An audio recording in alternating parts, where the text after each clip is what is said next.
ఇస్తున్నారని నేను అడగను, ఎందుకంటే అది మీదే, నాది కాదు. కాబట్టి ఉపవాసం గురించి 2 మాటలు చెప్పి మరి అభిషక్తులు, దైవజనులు, ప్రొఫెసర్ గారు, ప్రొఫెసర్ అంటే తెలుసా అండి? బైబిల్ టీచింగ్ చేసేటువంటిది మాస్టర్ గారు.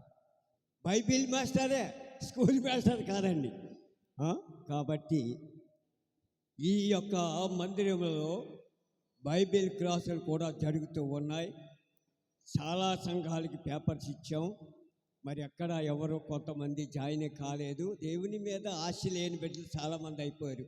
అందుకనే మాటలు చెప్పాలని నేను నిలబడ్డాను. ఇది నేనేదో ప్రసంగం చేసేయాలి, నేను ఇక్కడ కూర్చున్న వారి అందరిలో నేను పెద్ద ప్రసంగికి నేను కాదు. పైగా ముసల్తనం కూడా వచ్చేసింది, వణుకు వచ్చేసింది, చాలా దడ వచ్చేస్తుంది, మరుపు తప్పు వచ్చేస్తుంది, ఇనికిడి మొత్తం పోయింది. ఇలా చెప్పుకుంటూ పోతే చీకటి అడిపోద్ది. చాలా సంతోషం. దేవునికి వందనాలు. హల్లెలూయా, హల్లెలూయా. ఒక చోట నేను పాసర్లపూడు ప్రసంగానికి వెళ్ళాను. ఇంత గొప్పోడు వాడు అనుకోవద్దు మీరు. ప్రసంగానికి వెళ్తే నా దగ్గరున్న నా జబ్బు ఏంటంటే వెళ్తాడు అలోని చెప్పేస్తాను. అదేం జబ్బు నాకు తెలియదు. అలోలియా అన్నాను. అందులో చాలామంది ఒళ్ళేలే చెప్పారు, కానీ 2-3 ఎలవయ్యా అంటున్నారు. చెప్పావు కానీ వెళ్ళు అంటున్నారు. చాలా సంతోషం. నేను మరి ఎలా చెప్పుకోవడం చాలా అయిపోద్ది. మత్తయి సువార్త మనం చదివించాం కదండి. మత్తయి సువార్త 6వ అధ్యాయం 17వ వచనం ఒకసారి చదువును.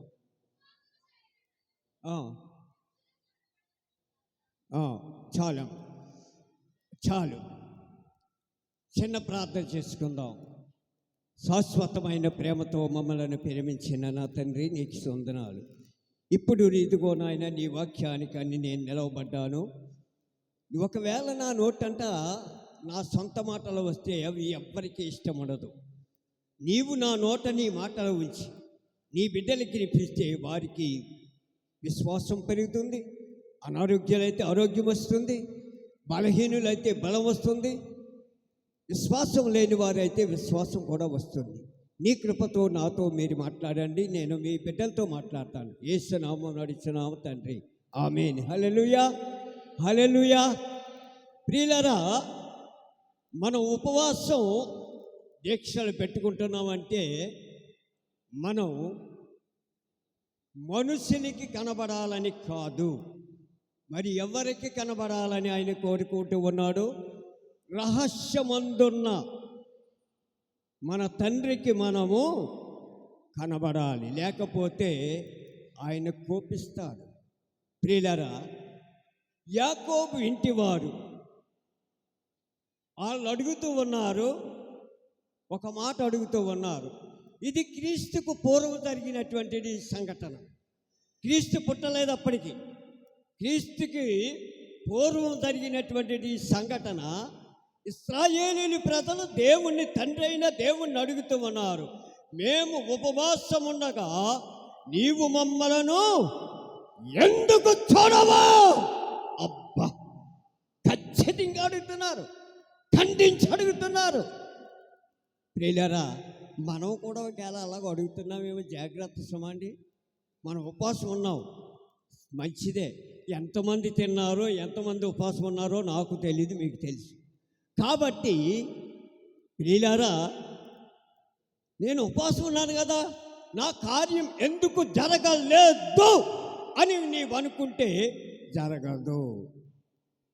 ఎందుకు జరగదు చూద్దామా?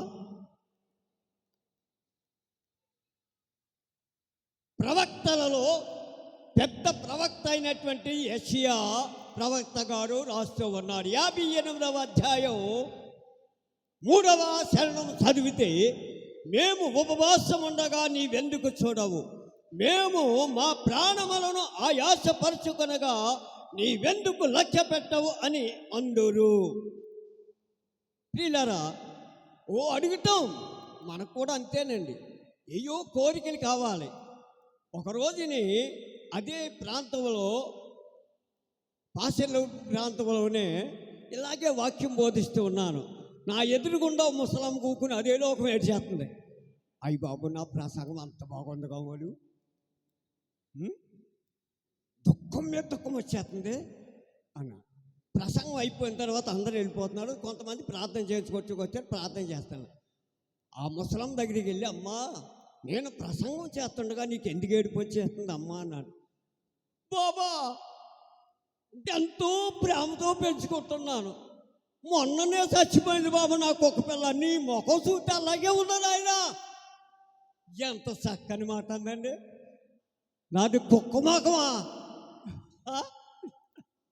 ఏమ్మా, నా ముఖం కుక్క ముఖంలాగా మా అమ్మ కనపడ్డది, చాలా సంతోషం. ఇప్పుడు నాకు డొక్కు ముఖం కాదు, అప్పటికి కొంచెం బాగుండేవాడిని. కానీ అప్పటికి బాగున్నప్పటికైనా కుక్క ముఖంగా కనపడ్డది ఆమెకి.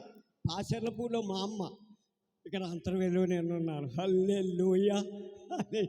కాబట్టి ప్రియులారా, నేను ముగించేస్తున్నాను. చూడండి, ఉపవాసం ఎలా చేయాలి అంటే 6వ అధ్యాయం 6వ వచనం మీరు చదవద్దు, నేను చదివేసి ముగించేస్తాను.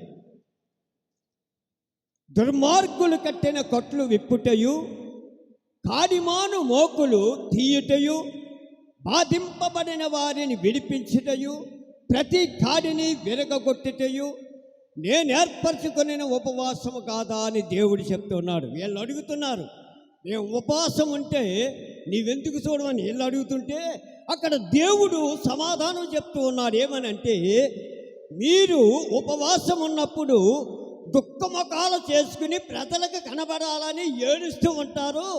ఏమమ్మా, ఏమయ్యా, ఏంటి, ఎక్కడికి వెళ్తున్నారంటే, ఉపవాస దినాలు కదండి మాకు, మేము 3 రోజులు బట్టి పత్తులు ఉంటున్నాం. పత్తులు ఉపవాసం వేరు, పత్తులు వేరు, ఉపవాసం వేరు. కానీ మనం పలికే మాట ఏంటంటే, బొవ్వ తింటలేదు, ఏమి తింటలేదు. కాబట్టి మేము ముఖాలు నీరసంగా, సిగ్గిపోయిన ముఖాలు, నాకులాగా చప్పిదవలు అడిపోయి ఈ బొగ్గలో లోపలికి వెళ్ళిపోయి అలాగ ఉంటున్న వాళ్ళు ఏమంటారంటే ఉపవాసం. అబ్బా, ఏమి ఉపవాసం అండి. కానీ వీళ్ళ పనులన్నీ చేస్తానంటారు. ఇంటి దగ్గర ఇడ్లీ తింటారు. ఒక సేవకుడు చెప్పనగానే, పేరు చెప్పను కానీ నా దగ్గర అంటాడు, ఎప్పుడు ఉపవాసం అంటాడు. పెద్ద సేవకుడు. నేను ఉపవాసం ఉన్నాను కానీ 25 ఇడ్లీ తిన్నాను. సేవకుడు మీకు ఎంతోమందికి తెలిసి ఉండొచ్చేమో కానీ నాకు తెలుసు, కానీ నేను చెప్పను ఆయన పేరు. అంట ఉపవాసం అంట ఆయన 25 ఇడ్లీ తిన్నాడంట. ఎంత గొప్ప ఉపవాసం అండి. అలాంటి ఉపవాసం చేయకూడదని దేవుడు కోరుకుంటూ ఉన్నాడు. ఈ ఉపవాసం గురించి చాలా సంగతులు మీకు చెప్పాలని అనుకున్నాను, కానీ మనం దైవ సేవకుని పిలుచుకుని మన డప్పు మనం కొట్టుకోవటం మంచిది కాదని చెప్పేసి నేను ముగించేస్తున్నాను. బిగ్గరగా చప్పలు కొట్టి ప్రభు నామాన్ని కనపడతా.